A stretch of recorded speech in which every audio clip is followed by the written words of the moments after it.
Sebenarnya kan bisnis lampu itu kan semua orang mirip-mirip lah ya. Betul. Tapi Bapak ada yang berbeda nih. Sebenarnya apa yang berbeda bisnis lampu dari Meval dibandingkan dengan yang lainnya nih Pak? Sebetulnya ya setuju Pak dengan Pak Ismet. Ya, cuman untuk Meval sendiri kita mengutamakan salah satunya adalah fleksibilitas dan juga servis yang kita berikan ke pelanggan-pelanggan Meval. Itu salah satu poin. Seperti apa? Seperti apa? SOP yang ada dalam artian misalkan ada customer toko yang butuh cepat-cepat, buru-buru segala macam. Nah, kita bisa dahulukan itu dengan mengubah segala sesuatunya lebih fleksibel, jadi lebih mengutamakan ke servis untuk ke para pelanggan. Salah satunya ini Pak ya. Ini lampu-lampu Bapak ya? Betul. Nah, kebetulan di sini terangnya mantep Pak, karena ternyata lampunya semua Meval, termasuk saklar-saklarnya ya. Oh, saklarnya juga Meval. Betul, terima kasih udah dipercaya nih Pak Ismet.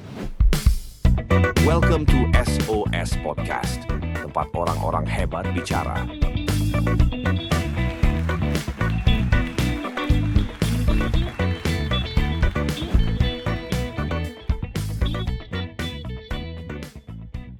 Welcome to SOS Podcast, Sinergi Open Talk Session, tempat orang-orang hebat bicara. Oke, hari ini kita kedatangan Bapak Antonius Hendy, Marketing Manajernya Meval. Betul, Pak? Betul. Oke, Bapak. Pertanyaan yang pertama nih, Pak. Aku nih penasaran. Boleh nggak sih Bapak jelasin sedikit Meval itu produk apa ya, Pak ya? Oke, sebelum ke arah produk, mungkin izinkan buat pengenalan brand. Boleh sekali, Bapak. Oke, jadi brand Meval itu kita sudah 10 tahun ada di Indonesia. Meval itu dari dua suku kata, major and valor. Jadi itu dari bahasa Spanyol. Major itu artinya best, terbaik. Valor adalah value. Mungkin pronounce-nya mejor, valor gitu ya.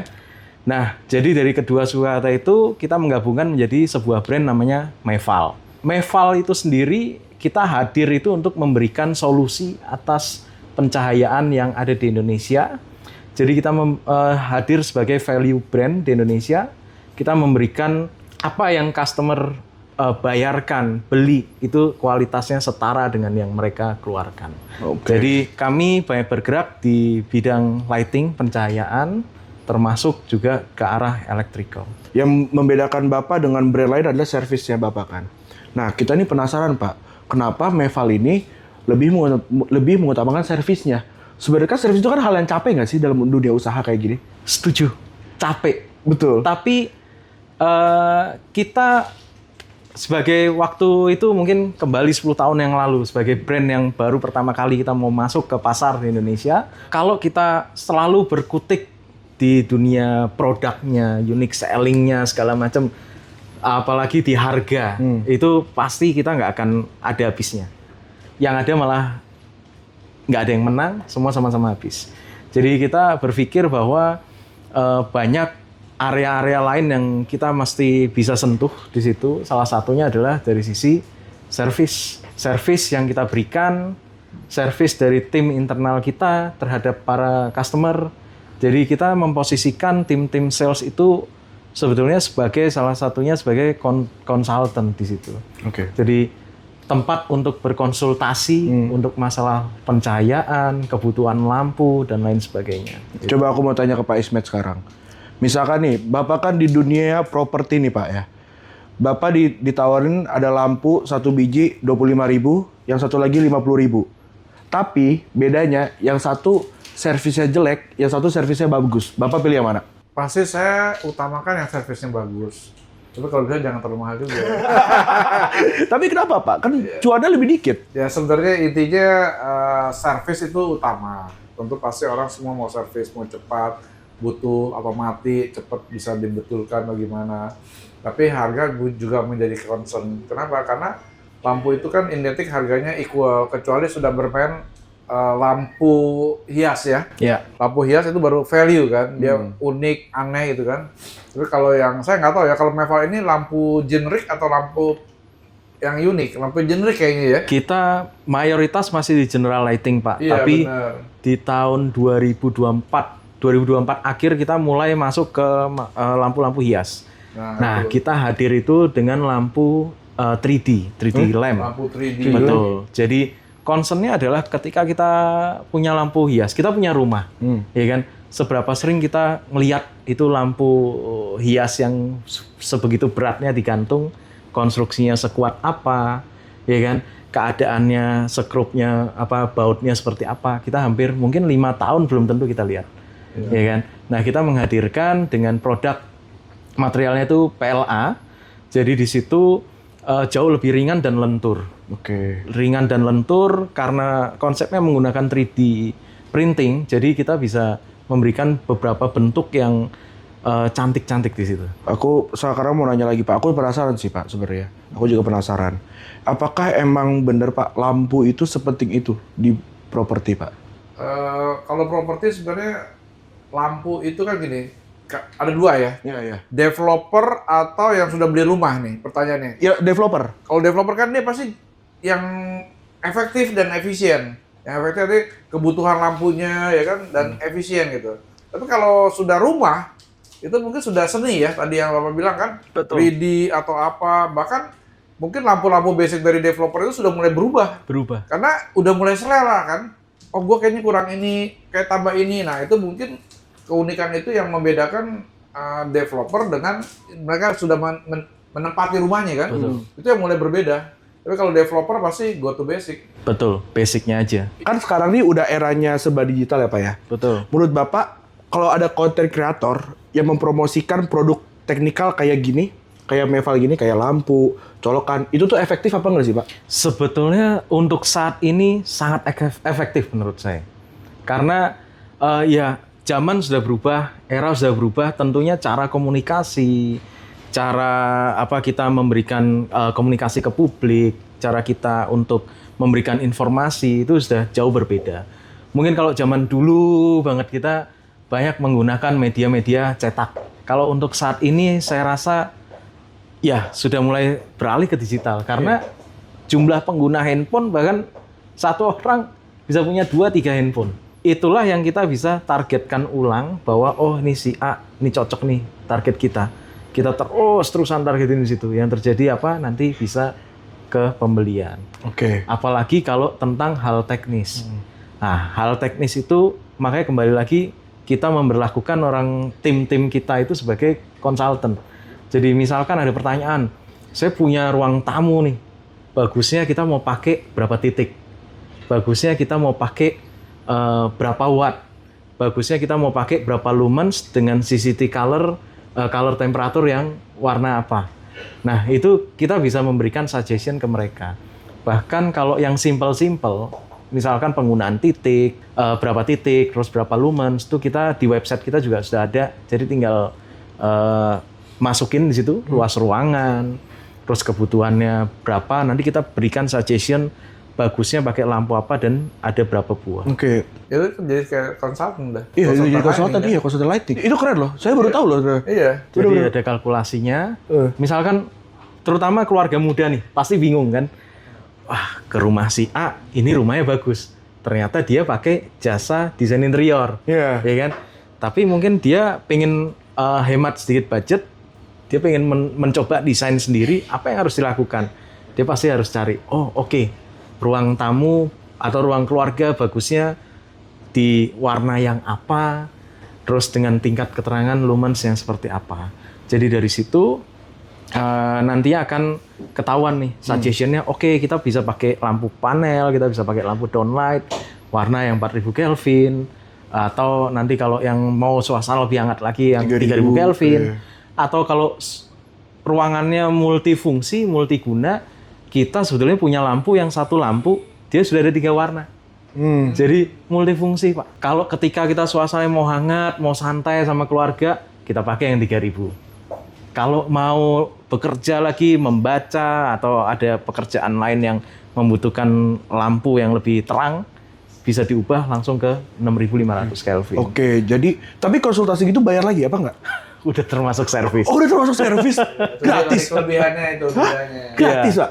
Sudah include, asalkan pakai lampu Meval.